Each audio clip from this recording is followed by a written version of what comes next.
सुनते जाइए आप पहले। महाभारत में सूतपुत्र कह के कर्ण का अपमान हुआ। मैं आपको अनेकों उदाहरण दे सकता हूं जिसमें जाति व्यवस्था, जिसको आप सनातनी समाज कहते हैं, उसका शबरी का के बेर रही है। क्या आप ये चाहते हैं कि ये व्यवस्था रहे? सनातन का अर्थ मुसलमानों से नफरत नहीं होता। कब करता है सनातनी मुस्लिम से? सनातन का अर्थ मुसलमानों को निम्न दिखाना नहीं होता। किसने करा? किसने किया? आपने इसी मंच पे अभी करा। क्या आप मुसलमानों को गले से लगाएंगे? अस्सलाम वालेकुम नाज़रीन, हमारे चैनल जलाल वाइस में आपको खुशामदीद कहते हैं। नाज़रीन, इस वीडियो में भाई ने कहा कि सनातन धर्म जो है वो इस्लाम को अच्छा नहीं लगता, और अनिरुद्धाचार्य से कहा कि क्या आप मुसलमान को गले लगा सकते हैं। तो आइए नाज़रीन देखते हैं कि अनिरुद्धाचार्य ने क्या कहा, और इस पर डॉक्टर जाकिर नाइक ने भी एक खूबसूरत सा बयान दिया है, जिसमें डॉक्टर जाकिर नाइक ने कहा है कि इस्लाम और हिंदुज़म में फ़र्क, और सनातन धर्म वालों ने अपने नाम से हिंदुज़म का लफ्ज़ क्यों हटाया। तो नाज़रीन, वीडियो बहुत इंटरेस्टिंग होने वाली है, वीडियो को लास्ट तक लाजमी देखेगा हमारे साथ। सुनते जाइए आप पहले। महाभारत में सूतपुत्र कह के कर्ण का अपमान हुआ। मैं आपको अनेकों उदाहरण दे सकता हूं जिसमें जाति व्यवस्था, जिसको आप सनातनी समाज कहते हैं, उसका शबरी का के बेर रही है। क्या आप ये चाहते हैं कि ये व्यवस्था रहे? ये कह रहे हैं पुरानी व्यवस्था क्यों माने। मैंने उदाहरण दिया कि जिस माँ ने जन्म दिया है, ये भी तो बरसों से चली आ रही है माँ की परंपरा, ये मेरी माँ है, क्यों माने? हर पुरानी परंपरा को आप नकार देंगे तो राम सेतु भी पुराना, उसे भी नकार दीजिए। सनातन का अर्थ मुसलमानों से नफरत नहीं होता। कब करता है सनातनी मुस्लिम से? सनातन का अर्थ मुसलमानों को निम्न दिखाना नहीं होता। किसने करा? किसने किया? आपने इसी मंच पे अभी करा। क्या आप मुसलमानों को गले से लगाएंगे? हाँ। क्या मुसलमान लगाते हैं, लगाते हैं, लगाते हैं। जब्बार साहब आइए। लगाते हैं, आइए आइए। लगाते हैं। जब्बार साहब आइए। आओ आओ। मैं खुद मोहब्बत की बात को दोहराता हूं। अगर हम मजहब इस्लाम को जानना चाहते हैं तो हमें मुसलमानों को नहीं देखना चाहिए, हमें तहकीक करना चाहिए मजहब इस्लाम की किताबों का। और सबसे अहम किताब मजहब इस्लाम में है कुरान मजीद। कुरान मजीद सबसे अहम किताब है मजहब इस्लाम में। हिंदुइज्म या हिंदू धर्म की मानी क्या है? यह लफ्ज हिंदुइज्म हिंदू से आता है, और सबसे पहली बार इस्तेमाल किया था अंग्रेजों ने 19वीं सदी में। और हिंदुइज्म यह लफ्ज इस्तेमाल किया था इस भारत देश में जो लोग रहते हैं उनके धर्मों को बताने के लिए एक लफ्ज इस्तेमाल किया गया था, हिंदुइज्म।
है सबसे अच्छा और सबसे बेहतरीन तरीका कोई भी धर्म या मजहब को जानने के लिए है कि उस मजहब की किताबों का मुताला कीजिए।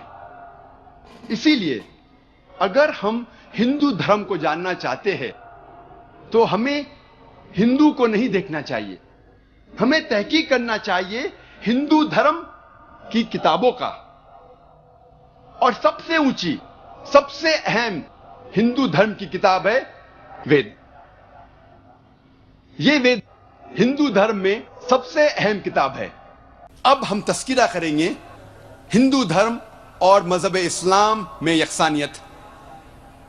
हम पहले जिक्र करेंगे हिंदू धर्म और मजहब इस्लाम के ईमान के अरकान की यकसानियत के बारे में। अल्लाह सुब्हानहू व तआला फरमाते हैं सूरह बकरा में, सूरा नंबर 2 आयत नंबर 177 में, नेकी यही नहीं है कि आप अपना मुंह मशरिक या मगरिब की तरफ मोड़ो। नेकी यह है कि आप अल्लाह पर ईमान लाओ, आखिरत पर ईमान लाओ, उसके मलाइका पर ईमान लाओ, उसके किताबों पर ईमान लाओ, उसके नबियों और पैगंबरों पर ईमान लाओ। जिक्र आता है सही मुस्लिम में जिल्द नंबर 1 किताबुल ईमान में पाठ नंबर 2 हदीस नंबर 6 में एक शख्स मोहम्मद सल्लल्लाहु अलैहि वसल्लम के पास आते हैं और उनसे पूछते हैं ईमान क्या है। अल्लाह के रसूल फरमाते हैं ईमान वो है कि आप अल्लाह सुब्हानहू व तआला पर ईमान लाओ, उनके मलाइका पर ईमान लाओ, किताबों पर ईमान लाओ, पैगंबरों पर ईमान लाओ, उनके मिलने पर ईमान लाओ, आखिरत पर ईमान लाओ और कदर तकदीर पर ईमान लाओ। हमें पता लगता है कि इस्लाम में ईमान के 6 अरकान हैं। पहला रुकन है अल्लाह पर ईमान लाना, दूसरा उसके मलाइका पर ईमान लाना, तीसरा उसके किताबों पर ईमान लाना, चौथा उसके पैगंबरों पर ईमान लाना, पांचवा आखिरत पर ईमान लाना और छठा कदर तकदीर पर ईमान लाना। अब हम तस्करा करेंगे हिंदू धर्म और इस्लाम में ईमान के रुकन में यकसानियत। सबसे पहला है खुदा पर यकीन लाना। हम तस्करा करेंगे हिंदू धर्म में खुदा का तसव्वुर क्या है। जब हम कोई आम हिंदू से पूछते हैं आप कितने खुदाओं में मानते हैं, कुछ कहेंगे 3 खुदा, कुछ कहेंगे 10, कुछ कहेंगे 100, कुछ कहेंगे 1000 और कुछ कहेंगे 33 करोड़। लेकिन जब हम एक हिंदू पंडित से पूछते हैं, वो हिंदू से जो हिंदू धर्म की किताबों को जानता है, वो हिंदू कहेगा कि हिंदू सिर्फ एक भगवान, एक ही खुदा में मानना चाहिए और एक ही खुदा की इबादत करना चाहिए। लेकिन आम हिंदू एक फिलॉसफी में मानता है जिसे कहते हैं पैंथीइज्म। पैंथीइज्म की मानी आम हिंदू समझता है सब कुछ खुदा है, पेड़ खुदा है, इंसान खुदा है, सूरज खुदा है, चांद खुदा है, सांप खुदा है।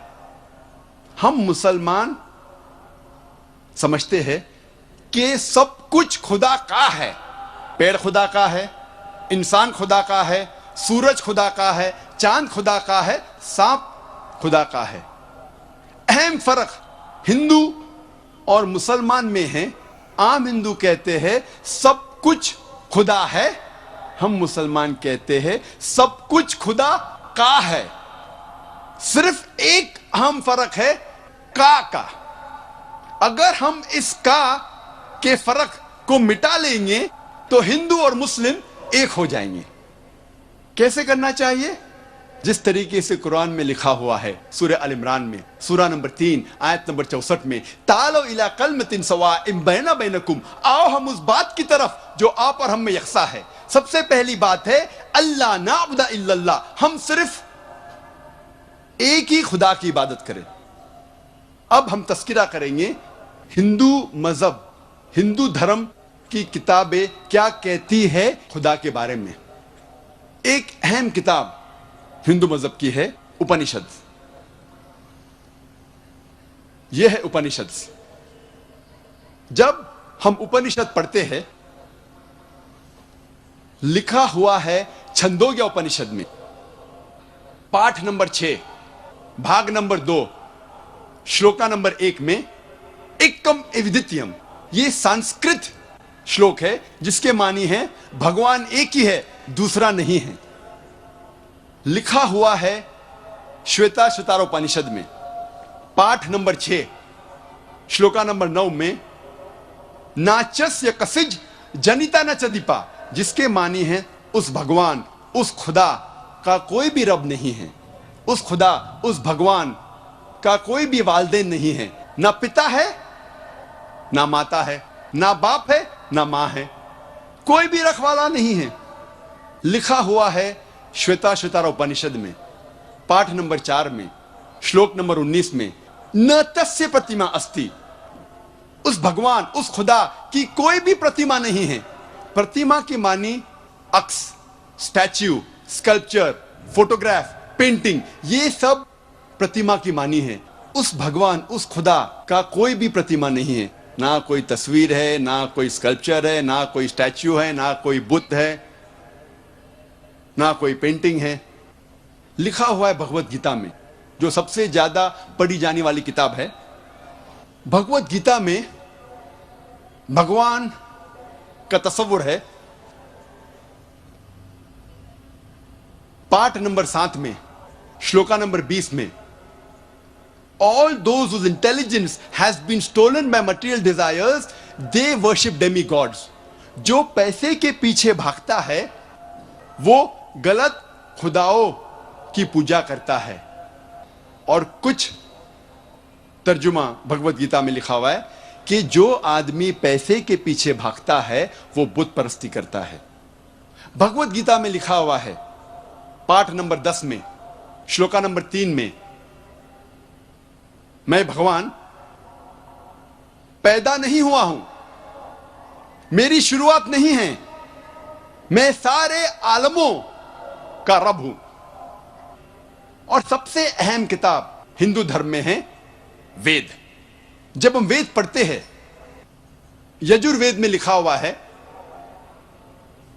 पाठ नंबर 32 मंत्र नंबर 3 में न तस्य प्रतिमा अस्ति, उस भगवान, उस खुदा की कोई भी प्रतिमा नहीं है, कोई भी बुत नहीं है, कोई भी अक्स नहीं है, कोई भी स्टैच्यू नहीं है, स्कल्पचर नहीं है, फोटोग्राफ नहीं है, पेंटिंग नहीं है। जिक्र है यजुर्वेद में पाठ नंबर 40 मंत्र नंबर 9 में अंधात्म प्रविशंति या असंभूति मुपास्ते, यह संस्कृत श्लोक है जिसके मानी है अंधात्म, अंधकार में, प्रविशंति, दाखिल हो रहे हैं। जो लोग असंभूति की पूजा करते, असंभूति की माने नेचुरल थिंग्स, कुदरती चीजें, हवा, पानी, आग। यजुर्वेद में लिखा हुआ है अंधकार में दाखिल हो रहे हैं वो लोग जो कुदरती चीजों की इबादत करते हैं, पूछते हैं, जैसे कि हवा, पानी, आग। और आगे लिखा हुआ है और घोर अंधकार में दाखिल हो रहे हैं वो लोग जो संभूति की पूजा करते हैं। संभूति की मानी इंसान की बनाई हुई चीजें, जैसे टेबल, कुर्सी, बुत वगैरह। अगर आप कुदरती चीजों की इबादत करते हैं तो आप अंधकार में दाखिल हो रहे हैं। अगर आप बनाई हुई चीजों की इबादत करते हैं तो आप और घोर अंधकार में दाखिल हो रहे हैं।